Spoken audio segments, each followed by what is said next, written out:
Hello guys, welcome back to my another blogs. तो कैसे आप लोग? आई होप कि आप सब अच्छे होंगे और बिंदास मस्ती कर रहे होंगे। तो आज के व्लॉग में मैं आपको काफ़ी इंटरेस्टिंग चीज़ बताने जा रहा हूँ, जो हमारे लाइफ स्टाइल से रिलेटेड है और वो हमारे लाइफ में मौजूद है। वो मेरे लाइफ का एक अहम हिस्सा है, अहम रोल है। तो आज मैं आपको बुक से ही रिगार्डिंग बताने वाला हूँ कि एक ऐसा बुक जिससे मैंने सिर्फ महज एक रात में पूरे बुक को पढ़ लिया था। इतना ज़्यादा इंटरेस्टिंग था कि मैं आपको क्या बोलूँ। काफ़ी शानदार बुक था। और उस बुक का मैं फुल मतलब इतनी अच्छी उसमें कहानियाँ हैं, मतलब कहानी नहीं उपन्यास टाइप का है, तो बहुत शानदार था। इतना ज़बरदस्त लगा वो कि मैं आपको क्या कहूँ। तो मैंने उसे एक रात में पढ़ा था, बिल्कुल मतलब शाम में 7 बजे पहुंचा हमारे पास और मैंने उसे 9 बजे से पढ़ना शुरू करा था। 9 बजे से खाना खा कर, हाँ 9 बजे से। तो 9 बजे से पढ़ना शुरू करा मैंने और उसके बाद फिर बज गए 3, किताब हो गया मेरा फाइनल। बहुत शानदार और वो काफ़ी मोटिवेटिंग भी था। और सबसे बड़ी चीज़, पढ़ने में इंटरेस्ट इसलिए आया ना क्योंकि वो जो बुक था ना वो फुल डिपेंडेंट था लव पर। तो मैं आपको दिखाता हूँ कि उस बुक का क्या है, कौन है उसके मालिक, राइटर, ऑथर और वो किस बिहाफ पर लिखा गया मेरे अनुसार, वो मैं बताने वाला हूँ आज की वीडियो में। तो बने रहें लास्ट तक -1 व्लॉग्स के साथ। तो ये बुक है वीरा की शपथ, लॉर्ड ऑफ लव। ये ना बुक एडिशन का पहला एडिशन है, फर्स्ट एडिशन है, जो अरुण कुमार के द्वारा लिखा गया। और ये बिहार के मतलब उभरते हुए एक मशहूर लेखक, मशहूर मुसन्निफ और राइटर ऑथर है। तो ये Lord of love book 1 Arun Kumar के द्वारा लिखी गई बुक, इसे मैंने सिर्फ महज एक रात में पढ़ा था। एक रात ही नहीं बल्कि और कम ही कहा जाएगा, बट एक रात में मैंने पढ़ा था। तो इस बुक के बारे में मैं आपको बताता हूँ कि आखिर इसकी खसूसियात, इसकी खूबी क्या है। ये कविता के माध्यम से बताया है इन्होंने। तो मैं बताता हूँ आपको कि प्रेम का सागर भी, नफ़रत का गागर भी, भय का मंजर भी, वीरता का समंदर भी, एक रहस्यमयी पहेली थी, ये कहानी नई नवेली थी। ये गाथा कुछ सपनों की मिलते जुलते, ये गाथा एक सपनों की मिलते बिछड़ते अपनों की, ये गाथा सदियों पहले की रंजिश और बदले की, गाथा मोहब्बत के फूलों की, गाथा परंपराओं के धूल की।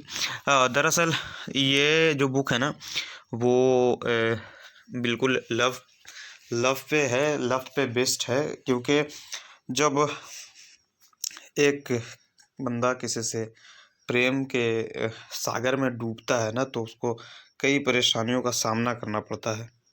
और ये जो टीनेजर वाला एज होता है ना, इसमें अक्सर लव हो जाया करते हैं। तो उसी पर पूरा उस बिहाफ पर बना हुआ ये बुक है। और मैं भी आपको आगे पढ़कर बताता हूँ कि इसमें राइटर क्या कहना चाहते हैं। एक कविता के माध्यम से पूरी कहानी को समेटना चाहा है इसमें। तो ऐसे है कि कभी शत्रु पर, कभी खुद पर विजय की, ये गाथा सृष्टि में आने वाले प्रलय की। गाथा ये नहीं थी गाथा ये पुरानी थी, ये मेरी कहानी थी, ये तेरी कहानी थी। खुद को अपना कहते गाथा झूठे रिश्तों की, सफ़र में साथ निभाते गाथा उन फरिश्तों की, मानव को मिटा रहे रस्म के जंजीर की, गाथा ये प्रेम की, गाथा ये तकदीर की। गाथा वक्त के प्रहार की, वक्त के सौगात की, गाथा मंजिले सफ़र में उठते गिरते जज्बातों की, सफ़र में सब खोकर भी एक प्रयत्न की है ये गाथा। गाथा सृष्टि में छुपे हजारों रत्न की, किसी की मोहब्बत में कहानी खुद को मिटाने की, सफ़र में खोकर भी कहानी खुद को पाने की, कहीं प्रेम का सागर से, कहीं भीषण जंग से भारी, ये गाथा मोहब्बत के एहसास हजारों रंग से भारी। तो ये जो है ना, ये पोएम को बेसिकली मतलब पूरी ये जो कहानी है ना, इसका निचोड़ है ना पूरा, इस निचोड़ कविता के ज़रिए है। तो ये इस बुक की, इस उपन्यास की खूबसूरती है, सुंदरता है और सौंदर्य है। तो सबसे बड़ी चीज़ इसमें ये है ना कि इसे एक बिहार के राइटर ने लिखा है और अरुण कुमार ने। मैं ना इनका फर्स्ट पेज आपको दिखाता हूँ कि क्या मतलब ये कहना चाहते हैं, इनकी जर्नी कैसी रहे। कैसी रही। तो मतलब इन्होंने सब कुछ को ना एक मतलब पोएम के माध्यम से कहने की कोशिश करी है। पिता की शिक्षा, माँ के प्रेरणा की धार, भाई का साथ, पत्नी का बेइंतहा प्यार, अपनों के संघर्ष की और बलिदान की कहानी है। कौन कहता है कि शोहरत विधि विधान की कहानी है। आए कई शूरवीर, आए कई प्रकांड, प्यार के सिवा कौन जीत सका ब्रह्मांड। बहुत हार्ड बात है ये वही बुक है जिसे आपने देखा होगा कि एक पति और पत्नी एक तख्ती लिए सड़कों के किनारे खड़े नज़र आ रहे होंगे और अपनी किताब को बेच रहे होंगे। दरअसल ये ना डिजिटलाइजेशन का ये दौर ऐसा हो गया है कि मतलब किताब से लोगों का प्रेम है ना वो हट गया है। तो उसी को जगाने के लिए अरुण भाई ने मतलब मित्र कहिए या मैं उनसे मिला नहीं, अफ़सोस इस बात का रह गया, बट उनकी बुक हमारे पास है। तो ये वही 2 जोड़े थे जो सड़क के किनारे मतलब अपनी किताब को, अपनी रचनाएँ को टेबल पर रख कर के बेच रहे हैं। ऐसे ऐसा तख्ती पे लिखा हुआ होगा, आपने देखा होगा कहीं पे। गया भी उनका आना हुआ था और अभी शायद दिल्ली या पटना में भी, कहाँ है जानकारी नहीं है मुझे, लेकिन वो ऐसा तख्ती लेकर के जैसे गया से नए राइटर को सपोर्ट चाहिए, इस टाइप करके ऐसा मतलब इस किताब को सेल कर रहे थे। ये वही किताब है, आपने कभी कॉलेज जाते हुए या तो फिर कहीं पे मार्केट में देखा होगा। हाँ, एक चीज़ मैं गया वालों के लिए बता दूँ ख़ास करके कि इन्होंने गया कॉलेज में कैंपेन करा था। उसके बाद पटना में कई जगहों पर, उसके बाद गया में भी कई जगहों पर। तो इसी तरह से ये शहर दर शहर घूमकर इस किताब को बेच रहे थे। शायद आपके पास भी होगा तो हमें कमेंट में ज़रूर बताइएगा।